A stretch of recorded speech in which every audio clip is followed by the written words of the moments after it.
cordiales, tengan todos muy buenas tardes. Es para mí un gusto poder compartir con todos y cada uno de ustedes lo que es las ideas y nociones generales por ahora de lo que significa la cátedra Derecho Internacional Privado.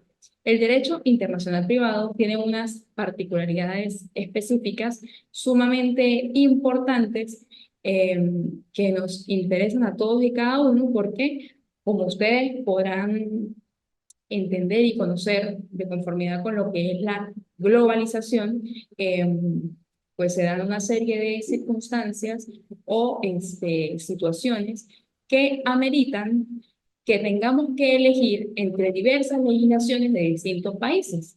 Es por ello que el derecho internacional privado, como rama de las ciencias jurídicas, tiene características que le son propias y que las diferencian de otras ramas del derecho.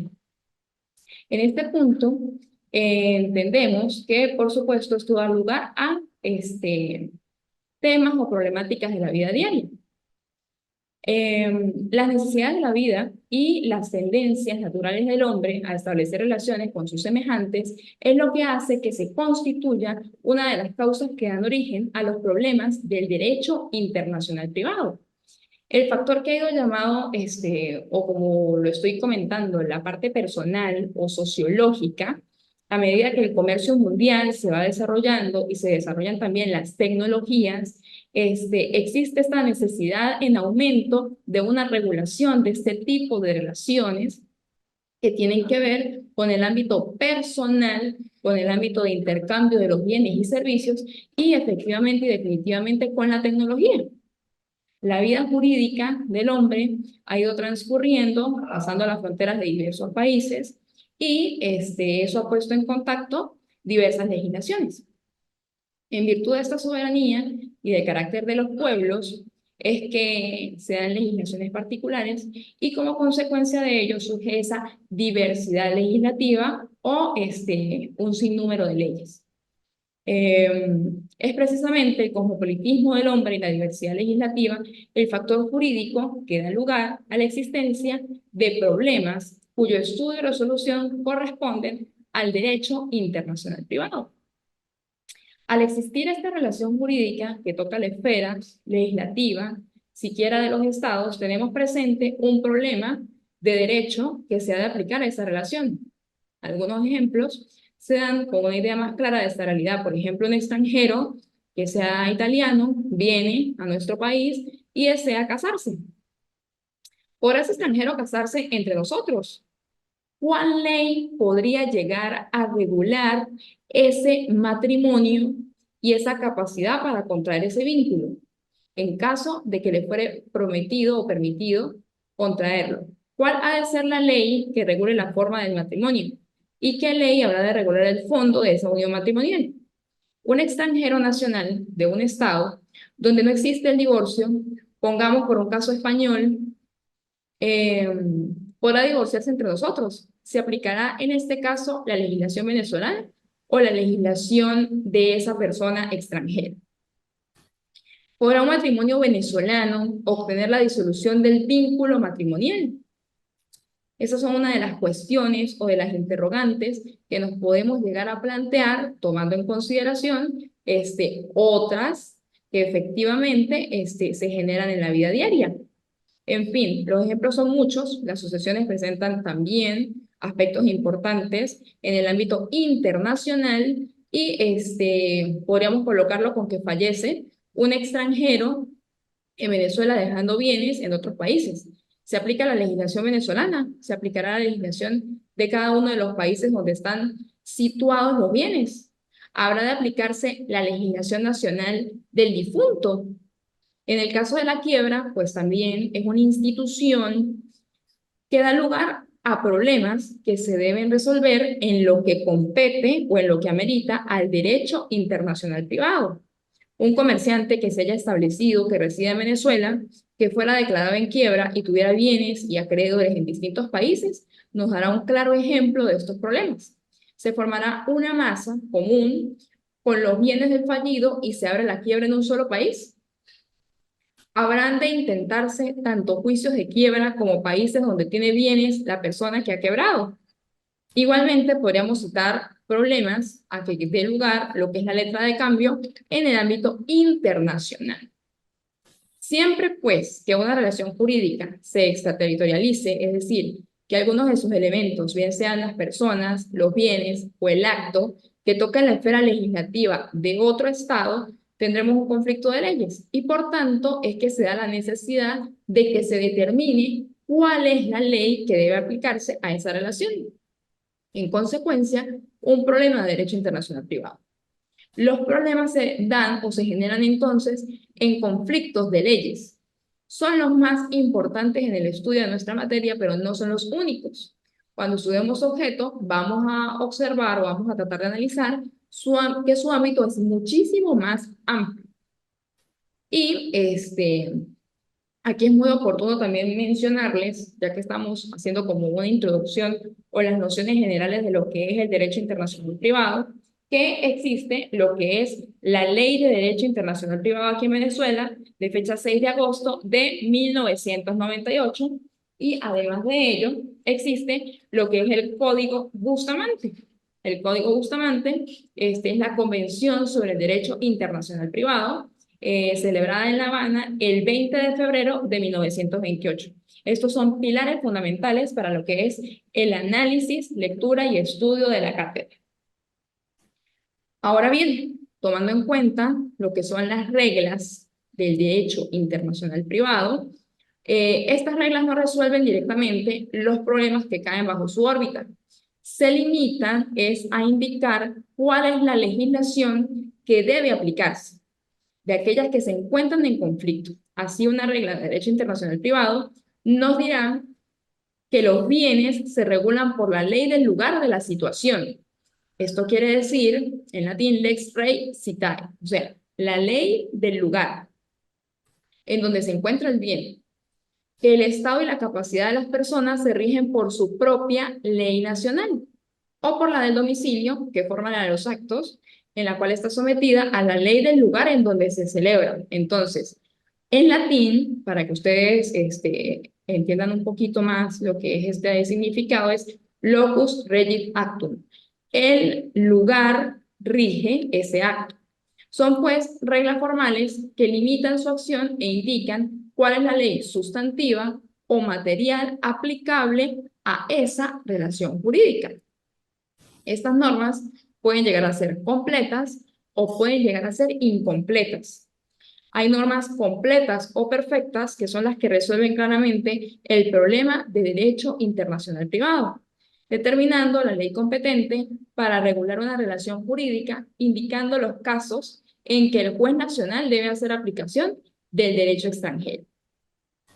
Pero así como existe esta ley nacional, estas leyes completas o incompletas, están las leyes completas o perfectas, también debo mencionarles que existen leyes en el derecho internacional privado incompletas o imperfectas, que son aquellas que fijan el límite de vigencia de la ley nacional sin indicar los casos en que la ley extranjera deba ser aplicada.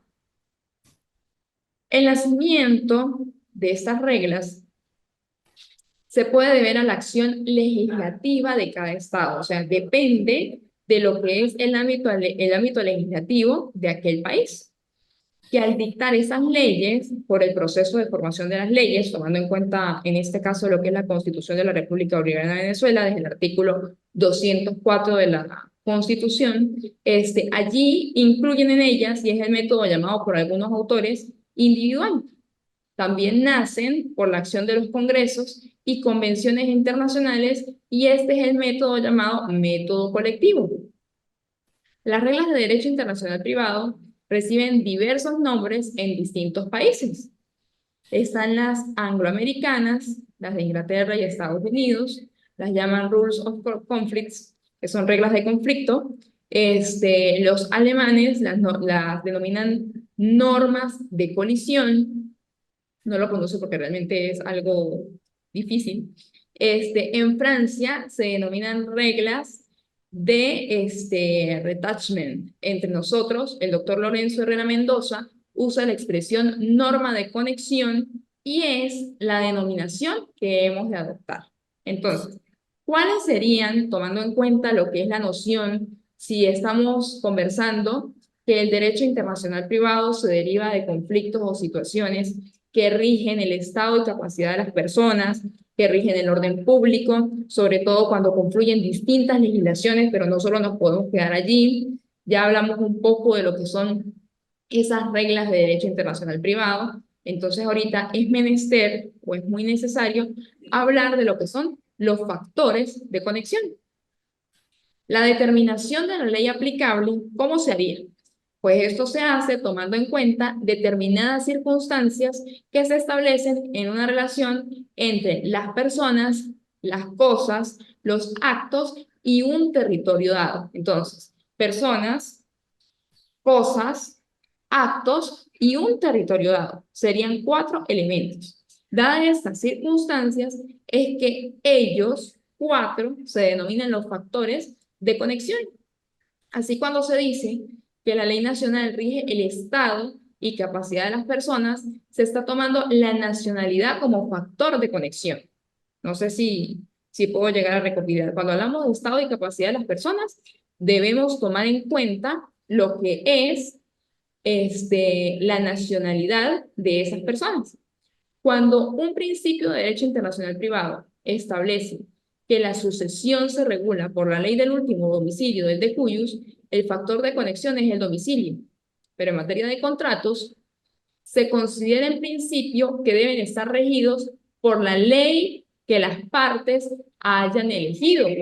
Es por ello que es muy importante que en los contratos se establezcan cuál es el lugar que está rigiendo dicho acto, o mejor dicho, ese contrato. En este caso, es la voluntad el factor de conexión. Cuando se dice que los bienes muebles e inmuebles se rigen por la ley del lugar en donde están situados, es la situación la que se toma en cuenta como dicho factor de conexión. Los factores de conexión son múltiples y con la enumeración anterior solo hemos querido indicar alguno de ellos. Para mí, pues lo más importante, como les acabo de mencionar, son las personas, las cosas, los actos y el territorio. Y dependiendo del elemento en el cual estemos conversando, ya sean contratos, ya sea nacionalidad, ya sean bienes, es que vamos a decidir por dónde es que se va a solventar o a solucionar este conflicto de leyes. Hay otro detalle que es muy importante que quiero mencionarles, que son diversas las definiciones que se le han otorgado al derecho internacional privado. Como es natural, ellas ponen de manifiesto el criterio que el autor tiene sobre la materia y el objeto que le asignan. Haremos una enumeración de las más conocidas. Por ejemplo, en el caso de don Andrés Bello denominaba a lo que es el derecho internacional privado como aquel conjunto de reglas que sirven para dirimir los conflictos de leyes. Entonces, es una definición muy simple, muy concisa y precisa que dice que son aquellas normas o reglas que ayudan a dirimir o a decidir ese conflicto de leyes existentes. Porque en este caso no estamos hablando de ausencia de legislaciones, sino que existen diversidad de ellas y como existen diversidad de las mismas, muchas veces no se sabe cuál llegar a aplicar y por ende debemos tomar en cuenta los factores de conexión que acabamos de mencionar. En cuanto al doctor Lorenzo Herrera Mendoza, leo textualmente, es la ciencia que establece los principios para resolver los conflictos entre las legislaciones civiles, mercantiles y judiciales de distintos estados y determina así la ley aplicable a cada relación jurídica. En cuanto a hacer, es el conjunto de principios que determina la ley que debe aplicarse. Ora a las relaciones entre individuos pertenecientes a estados o territorios diversos, ora a todos aquellos casos en que se trata de aplicar la legislación de un estado en el territorio de otros. De conformidad con JITA, es un aspecto o modalidad del derecho privado que tiene como fin someter las relaciones sociales entre los individuos a las reglas jurídicas que convienen a su naturaleza. Y, según dice, teoría del reconocimiento extraterritorial de los derechos. Entre otros autores está Niboyet. Niboyet denominó al derecho internacional privado como aquella rama del derecho que pertenece actualmente, en principio, al derecho público nacional y muy excepcionalmente al derecho de gentes, que se ocupa de la repartición geográfica de los individuos por medio de la nacionalidad y por medio del domicilio, con el objeto de determinar además los derechos de que ellos gozan y de determinar o buscar el fin cómo se pueden ejercer bajo el imperio de las leyes competentes con el concurso de autoridades o de jurisdicciones calificadas. Según Pilet, es la ciencia que tiene por objeto aquella reglamentación jurídica de las relaciones internacionales, pero de orden privado. Este me llama poderosamente la atención, es de Pilet. Dice, ciencia que tiene por objeto reglamentar jurídicamente esas relaciones internacionales de orden privado. Según Batifol, es el conjunto de reglas que se aplican solo a los individuos en las relaciones de la sociedad internacional. Y esta Sabatier, que dice que es la rama del derecho que, comandada por el estudio de la nacionalidad de las personas, rige las relaciones jurídicas derivadas entre particulares de la división del mundo en estados soberanos. Sánchez Bustamante y Sirven denomina que es el conjunto de principios que determinan los límites en el espacio de la competencia de los estados cuando ha de aplicarse a relaciones jurídicas que puedan estar sometidas a más de una legislación. Según Yanguas Mesía, el derecho internacional privado es aquella rama del derecho que determina la competencia legislativa y jurisdiccional de los distintos estados y señala, por supuesto, la ley aplicable a las relaciones jurídicas que no dependen por entero de una sola legislación. Quiero resaltar en este primer encuentro el valioso aporte que ha hecho José Luis Boni Mason con su obra del curso de Derecho Internacional Privado. Parece que es un libro muy digerible, muy claro, conciso y preciso.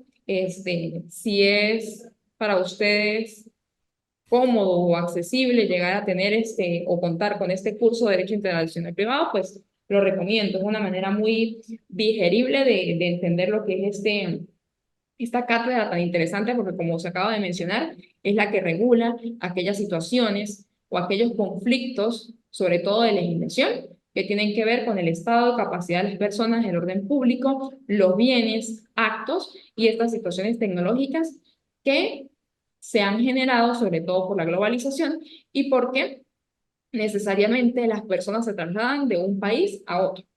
En cuanto a José Luis Boni Mason, él establece en sus primeras líneas, siempre que un solo elemento de la relación sea extranjero, uno de los sujetos por su nacionalidad o domicilio, un bien por su situación, un acto por el lugar de su conclusión o ejecución.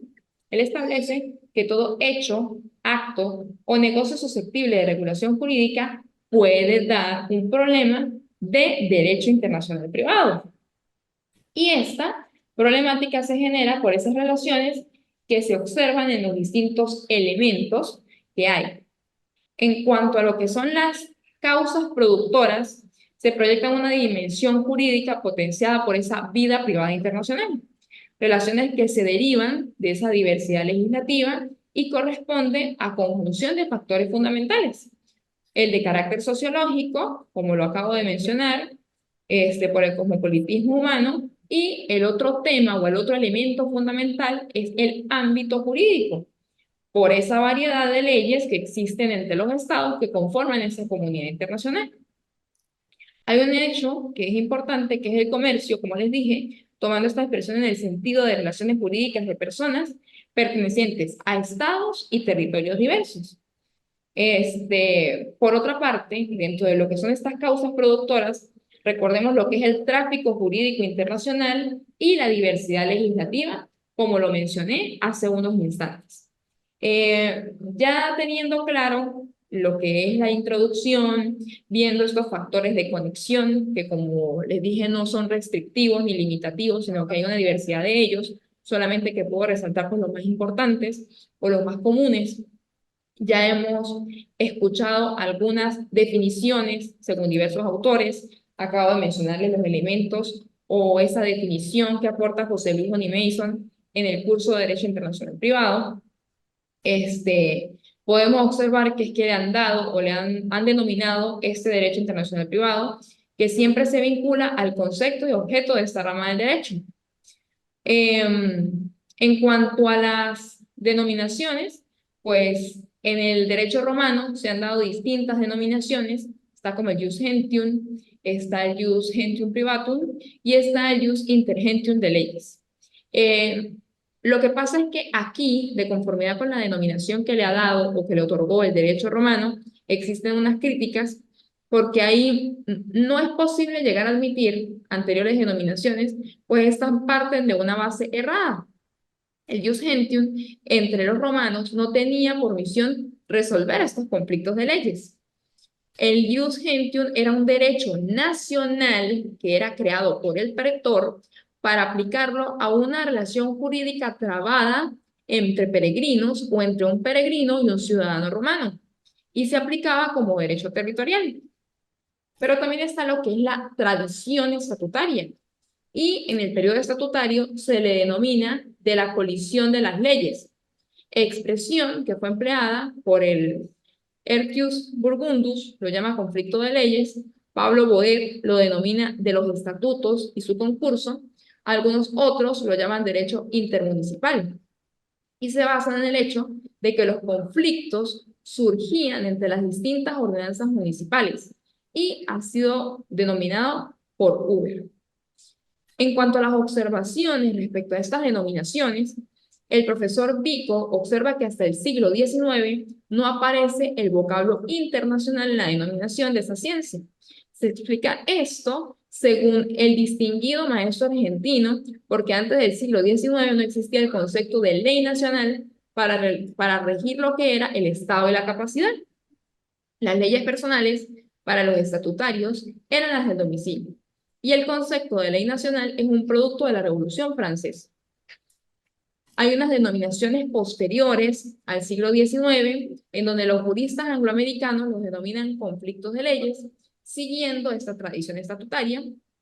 Esta denominación ha sido criticada por el profesor Sánchez de Bustamante y Sirven en distintos términos, porque se ha llamado a esta frase una metáfora engañosa, y lo es en realidad. En efecto, las leyes emanadas de diversas soberanías no combaten entre sí por el triunfo, solo obedecen en países extranjeros cuando lo manda o tolera la legislación de este, con lo que el conflicto en el orden práctico resulta imposible.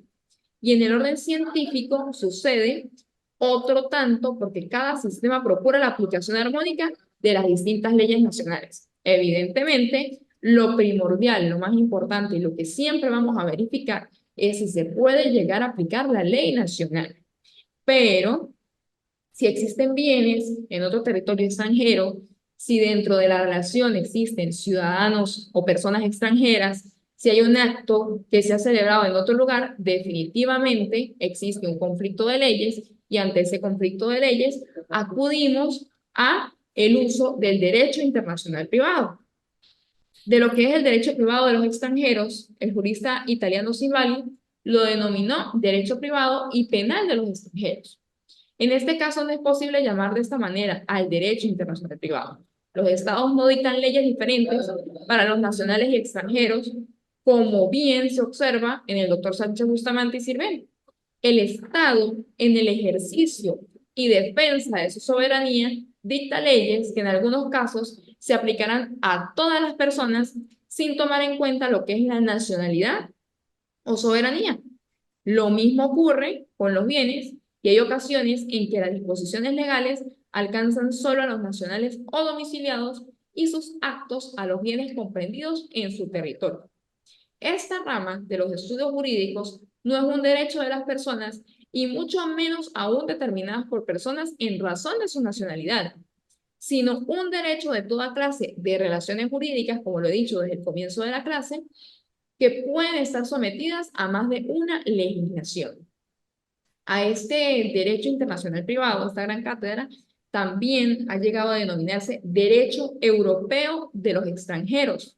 Pero esta denominación, como ustedes lo acaban de escuchar, es aún más impropia que la anterior, porque como ustedes bien pueden escuchar, se circunscribe solo a mencionar el ámbito europeo y definitivamente, disculpen la muletilla, no solamente suceden este tipo de conflictos o este tipo de choques legislativos entre ciudadanos europeos, sino ciudadanos del mundo, que quiere decir que pueden pertenecer a cualquier lugar de nuestro planeta Tierra.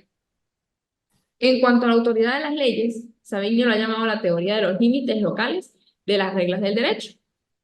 La teoría de la autoridad extraterritorial de las leyes, en la denominación empleada por Fiore, Torres Campos lo llama el derecho extraterritorial, y se han criticado teorías en virtud de que el derecho internacional privado se ocupa de las relaciones jurídicas y no de las leyes. En cuanto a otro tipo de denominaciones, ustedes cuando profundicen lo que es la cátedra se van a dar cuenta que efectivamente hay otro tipo de denominaciones. No quiero profundizar mucho en esto para que no se me vaya el tiempo. Ya como lo mencioné, gracias a la fuente del doctor José Luis Boni Mason, las causas de su existencia es el cosmopolitismo, el ámbito legislativo. Eh, Aparte de ello, pues el hecho natural y necesario de intercambiar o de trasladarse de un país al otro, esto es lo que hace que exista el derecho internacional privado. Pero algo muy importante, en donde sí quiero detenerme estos últimos minutos de la clase, es en el objeto del derecho internacional privado. Las grandes divergencias doctrinarias en derecho internacional privado que hemos visto al estudiar sus diversas denominaciones y las definiciones que de él se dan, se manifiestan de una manera amplia al estudiar el objeto de esta materia. Y allí podemos decir, o podemos establecer ya en esta primera clase, 4 corrientes. Estas son clásicas y la corriente latina es la que le da mayor amplitud al objeto del derecho internacional. Tradicionalmente, este grupo doctrinario le asigna un triple objeto. El primero de ellos, la nacionalidad; el segundo, lo que es la condición jurídica de los extranjeros; y el tercero, el conflicto de leyes. Otros autores latinos, entre la mayoría de los franceses, agregan un cuarto objeto, que es los conflictos de jurisdicción y de autoridad. Entonces, repito, el primero de ellos es la nacionalidad, condición jurídica de los extranjeros, conflictos de leyes, y algunos otros doctrinarios agregan conflictos de jurisdicción y de autoridad. Hay que destacar que el profesor Pilet incluía el estudio de la noción del respeto a los derechos adquiridos. En cuanto a lo que es la doctrina alemana, es la que da a nuestra materia un objeto más estrecho, pues la reduce única y exclusivamente al estudio de los conflictos de leyes, sosteniendo que los problemas de derecho internacional privado pueden producirse sin que estén en juego la nacionalidad ni la condición jurídica de los extranjeros.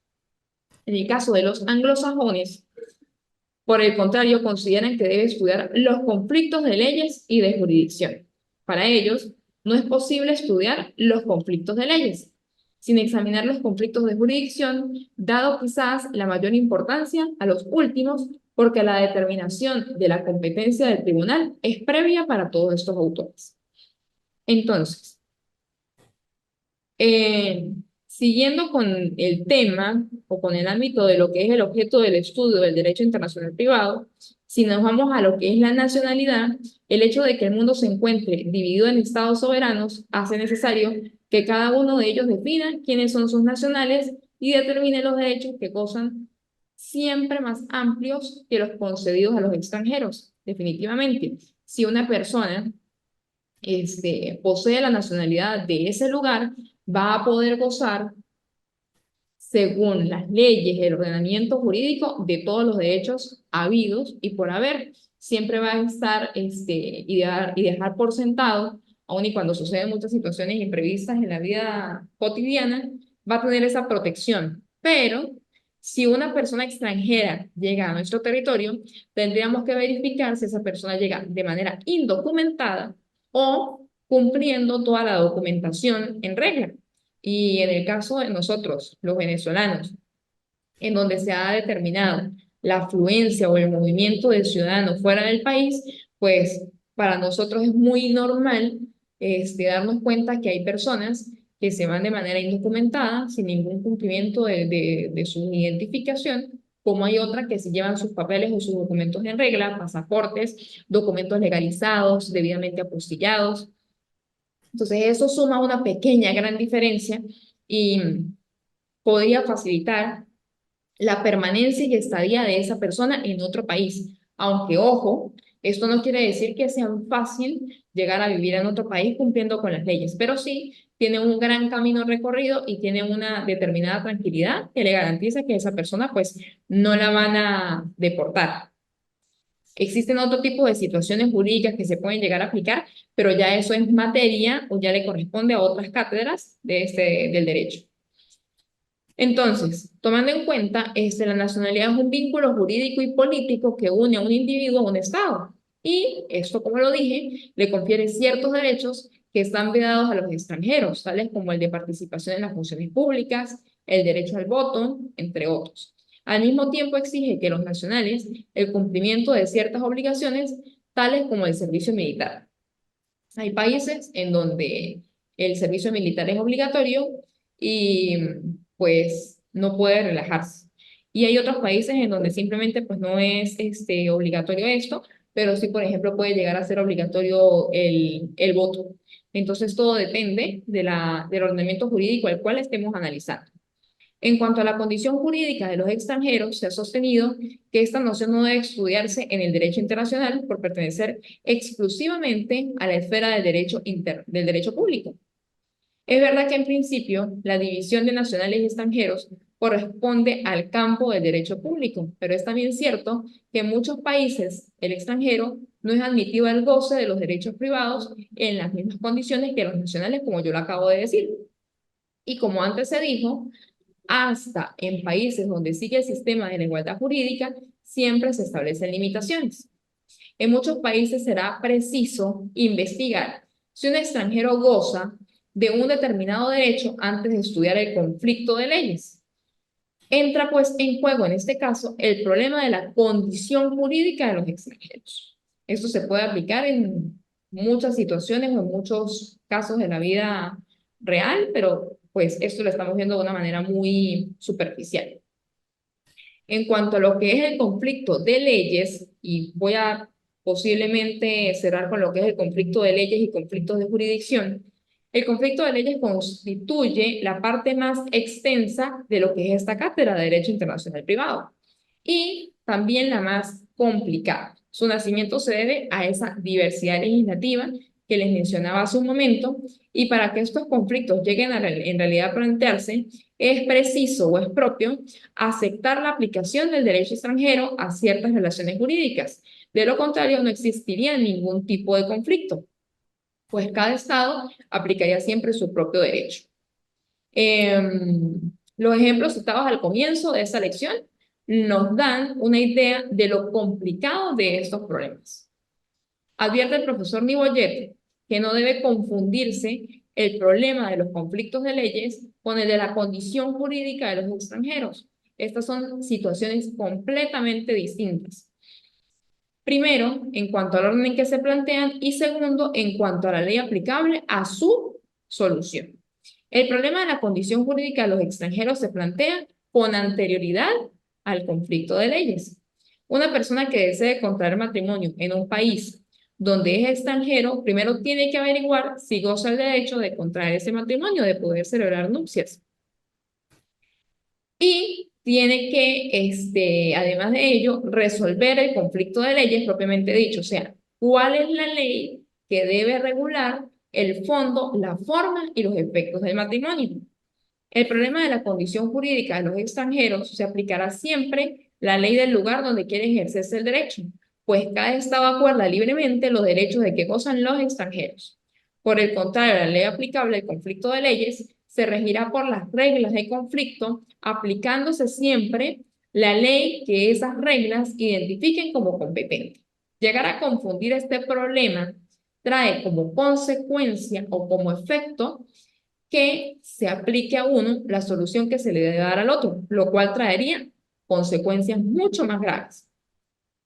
En cuanto a los conflictos de jurisdicción, como antes se mencionó, una parte de la doctrina incluye el estudio de los conflictos de jurisdicción en el objeto de esta ciencia y no solo sigue la tendencia de la corriente latina, sino también la anglosajona.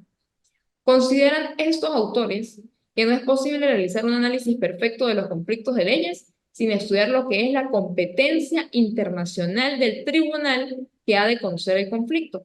En muchas oportunidades, razones superiores de moral, bienes y costumbres o el ejercicio de la soberanía, el Estado tiene interés en que sus atribuciones conozcan el litigio, aun cuando la ley aplicable al fondo del mismo sea una ley extranjera. Algunos autores, como Niboyet, agregan el estudio de los conflictos de autoridad, considerando que en ocasiones será necesario determinar la competencia del funcionario que ha de conocer esta relación jurídica discutida. Es pues una parte del derecho administrativo internacional. En nuestro caso, en la inclusión de los conflictos de jurisdicción y de autoridad, no es necesario. Ellos de antemano están contemplados al estudiar o al llegar a profundizar y analizar lo que son los conflictos de leyes. Cuando dos tribunales o dos funcionarios pertenecientes a diferentes estados se consideran competentes para llegar a conocer una relación jurídica cualquiera, lo hacen en virtud de una disposición legal, por lo tanto es simplemente un conflicto de leyes.